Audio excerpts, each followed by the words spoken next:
My name is Michael Grandy, and I'm teaching managerial accounting at Providence College. And before we begin the semester, I thought it'd be a good idea to give you a little bit of a financial accounting refresher. This is not intended to be an all-encompassing financial accounting presentation. Just going to touch on a couple of things that we are going to need to remember in order to be successful in managerial accounting. Two of the chapters that are important to have a financial accounting background is the statement of cash flows and job order costing.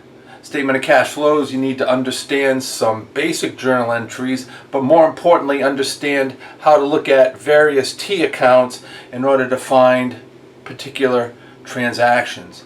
Job order costing, you're going to need to be able to prepare journal entries to record transactions as we build up cost in our accounting system.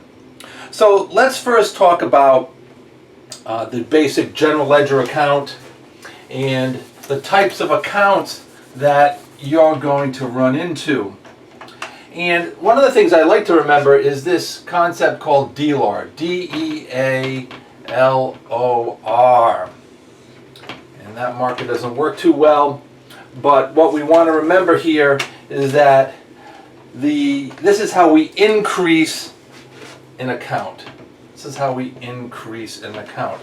The debit to that account. So if we're looking, in order to increase, we're looking at debits and credits, of course. This is a T account. D is for dividends, E is for expenses, A is for assets. So in order to increase a dividend account, in order to increase an expense account, in order to increase an asset account, we want to debit that account. If we want to decrease a dividend account, an expense account, or an asset account, we're going to credit that account. LOR, liabilities, owner's equity, and revenue. In order to increase a liability account, we're going to credit it. In order to increase an owner's equity account, and that would be something like common stock or preferred stock. In order to increase an owner's equity account, we're going to credit that account. And lastly, in order to increase a revenue account, we're going to credit that account. So this is good to remember in terms of how to increase an account. Debits, increase dividends, expenses, and assets, and credits, increase liabilities, owner's equity, and revenue accounts.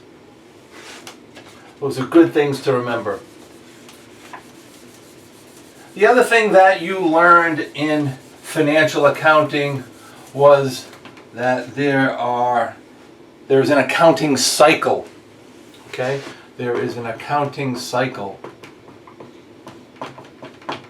And there is a process that you go through during that entire cycle. Step number one is that you are going to prepare journal entries, J/E. You're going to prepare journal entries. Remember, those are transactions. Every single transaction in a business requires a journal entry. So step number one is to prepare a journal entry. Step number two is to post to the general ledger account. You did a lot of that in financial accounting. Step number three, you are going to prepare a trial balance. And remember what a trial balance is. That is a summarization of all your T accounts. You're going to go through all your T accounts and you're going to summarize the balances in those accounts. And then you're going to list them, debits and credits, in a trial balance. And then step number four, you are going to prepare financial statements. And in order of preparation, the financial statements that you prepared were the income statement, the statement of retained earnings, and then thirdly, you prepared the balance sheet. And you did all three of those in financial accounting at Providence College. But what we're going to do in the first chapter in managerial accounting is we're going to prepare the statement of cash flows, SCF, statement of cash flows. I'm going to spend a whole chapter on that. So the next thing I want to talk about is I want to look at a particular transaction that you're going to need to be particularly good at. And this is for the sale of an asset. What are the steps to record the sale of an asset? Sale of an asset. And that's something like a company's vehicle, a company's piece of equipment, some machinery, maybe even a building. The steps you want to take is step number one. You want to record the cash. Because obviously there's a transaction that a company sells a piece of machinery for cash. And you essentially want to record that cash as a debit. Step number two, remove the old asset. The asset that you're selling. Let's remove that asset. Remove the old asset. Step number three, remove the accumulated depreciation that is associated with that asset. The accumulated depreciation associated with that asset. In step number four, you are going to record gain or loss. That's the hardest part of the transaction, and you're going to see how it can actually become easy once you get the first three steps under your belt. So let's look at a particular transaction.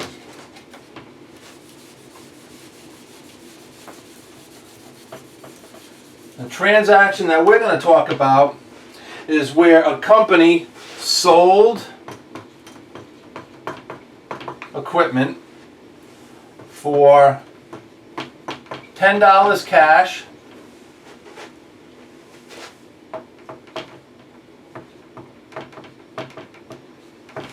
the original cost of that equipment was $400, and that asset and had accumulated depreciation, A/D, accumulated depreciation of $380.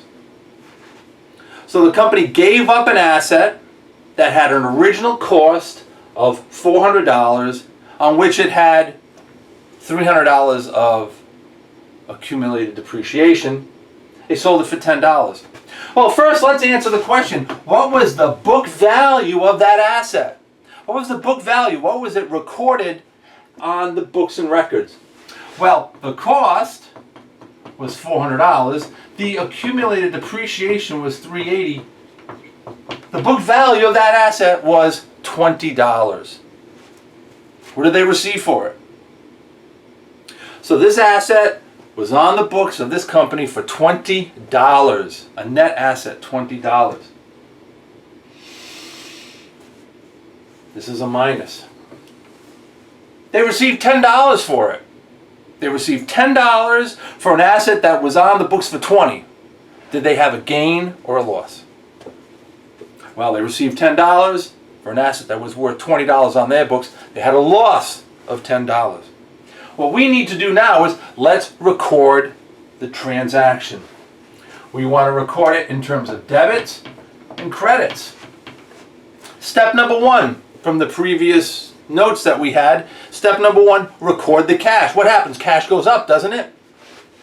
Cash increases. That's an asset. Cash. Increase cash, increase an asset. You need to debit that account. And debit cash for $10. Step number two, remove the old asset. Now remember, an asset has a normal debit balance. In order to increase an asset, we need to debit it. In order to decrease an asset, we're going to credit it. So we're going to remove that asset, called equipment. We're going to credit that for $400. Eliminate that asset. Take it off the books at $400. Step number 3, remove the accumulated depreciation associated with that asset. That was $380. Now remember, accumulated depreciation has a normal credit balance. It is a contra asset account. It's in the asset section, but it is a contra asset, has a normal credit balance. In order to remove it, I need to debit it. $380. Debit accumulated depreciation. Step number 4, record the gain or the loss. Let's also remember the debits have to equal the credits. Let's take a look at that. We have credits of $400, but we only have debits of $390. So I obviously need a debit for $10. What do we want to call it? Loss on sale. $10. I got $400 of debits, $400 of credits. My debits equal my credits. That's a good situation. Let's prove this loss. What did we receive? Received $10. Sorry about that. We received $10 in cash. What did we give up? Book value we gave up of $20. I have a loss of $10. Makes sense, doesn't it? Loss of $10. Okay? That's an example of how we record the sale of an asset. Let's go a little bit further. Let's take a look at 2 accounts. Let's look at my equipment account, and let's look at my accumulated depreciation account. Let's assume for a moment that we have beginning balances. In this case, $1,000. In my accumulated depreciation, I also have a balance of $1,000. Let's remember that there was a transaction during the year, right? And that was the sale of my asset.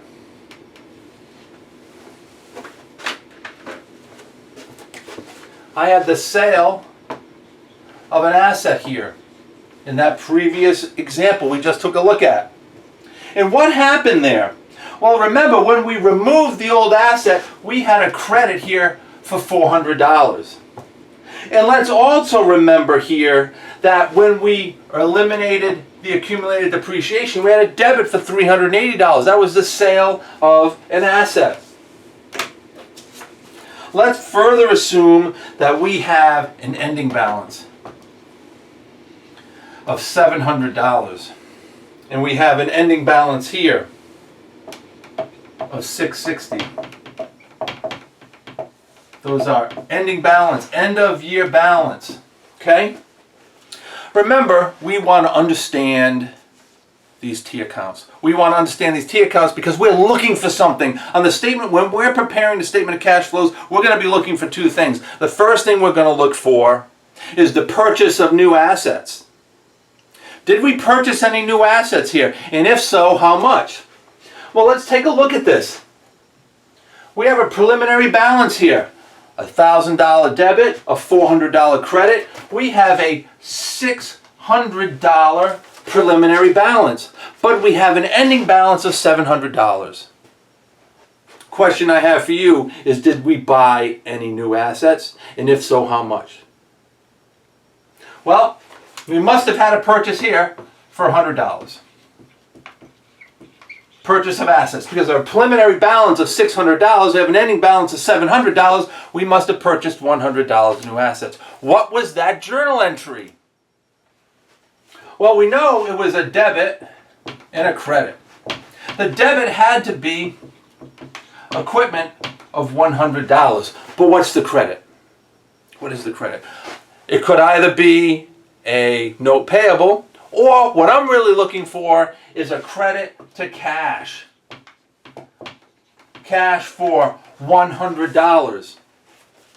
Now let's think about that for a moment. What is that? That's a cash flow, isn't it? Cash came out of the business. How much? $100.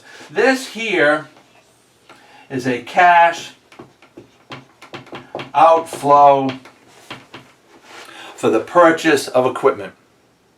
And we're going to find out that's important when we get to the statement of cash flows. Let's next look at my accumulated depreciation account. What's going on here? I have a preliminary balance here of $620, don't I? $1,000 credit, a debit for $380, preliminary balance of $620, but I have an ending balance of $660. What does that mean? Is that a math error? No. Something happened here during the year. There was a credit here for $40 in order to get to $660. How did that happen? Let's remember back to financial accounting. Depreciation expense. What is that? Depreciation expense is the allocation of an asset over its useful life. Now you probably talked and learned about straight line depreciation. Original cost minus salvage value divided by useful life. It's an allocation of cost of an asset over its useful life. And then you learned how to record that journal entry. Do you remember what it was? I know it's been a while. Again, you're looking for a debit and you're looking for a credit. Depreciation is depreciation expense, allocation of cost of an asset over its useful life. It's an expense. Let's call it depreciation expense. How much? $40. What's the credit? Accumulated depreciation, right? $40. That's where this item comes from, right there. The only way you get a credit into accumulated depreciation is by recording that journal entry for depreciation expense. Debit depreciation expense, credit accumulated depreciation. Well, what's the point? Why are we doing this? Why are we looking at this? Because when we get to the statement of cash flows, we're going to be looking for non-cash transactions. Non-cash transactions. This is a non-cash expense. How do we know it's non-cash? Do we see cash in this journal entry? I have a debit to depreciation expense, a credit to accumulated depreciation. There's no impact on cash. If we're going to prepare the statement of cash flows, we need to make adjustments for non-cash expenses. This is one of them, and this is how you find it, by looking at the accumulated depreciation account. Here, we know we've got a $40 expense that did not impact cash. We're going to have to look for that. Let's cover one more topic, and then we'll be done with this video. Again, we're looking for skills that help us find pieces of the puzzle for the statement of cash flows. One of the things that we're going to be looking for is dividends. And what we want to remember is how to prepare the statement of retained earnings. Statement of retained earnings. Simple formula. Beginning retained earnings, right? From the balance sheet plus what? Net income. That comes from the income statement. Less dividends equals ending retained earnings, right? What is retained earnings? Retained earnings are the undistributed profits of a company. Undistributed profits, it's accumulated earnings, right? Retained earnings, the earnings that the company retains and does not distribute. So let's look at an example. Let's assume that beginning retained earnings are $1,000. Let's assume net income is $400, and let's assume that ending retained earnings is $600. In our example, beginning retained earnings is $1,000, net income is $400, ending retained earnings is $600. My question to you is, were there any dividends paid and how much? Dividends. Question mark, right? Well, let's plug the numbers into our formula. We got $1,000 of retained earnings at the beginning of the year. We have net income of $400, and we know the ending retained earnings is $600. Where do these numbers come from? Beginning, ending. If you're looking at a comparative balance sheet, they're right there. Beginning of the year, retained earnings. End of the year, retained earnings. That's where they are on the comparative balance sheet. Net income from the income statement. You're looking for this number. Dividends. Let's take a look at it. $1,000 in retained earnings plus $400. Don't we have $1,400 available for distribution to stockholders? And we have ending retained earnings of $600. $800, right? We must have had dividends paid to stockholders for $800. Again, what's the point? If we're going to prepare the statement of retained earnings in order to, it's a financial statement, right? We want to look at this in order to find a cash flow. Retained earnings is a cash flow, isn't it? It's a cash outflow. Cash left the business to the stockholders. What's the journal entry? Well, if you got a debit, pardon, it's small, debit credit, debit to dividends for $800, credit to cash for $800. Remember, D-LOR, D is for dividends. In order to increase a dividend, you're going to debit that account. That's what we just did. Dividends debited for $800, credit to cash. This is a cash flow. That's what we're going to be looking for in order to prepare statement of cash flows. It's outflow cash. It's a credit to cash. This is what we're looking for right there. Okay? All right, that is what I have for a financial accounting refresher. As I mentioned, it's not all encompassing, but there's some of the skills that you're going to need in order to prepare the statement of cash flows. That's the accounting refresher. Talk to you later. Bye.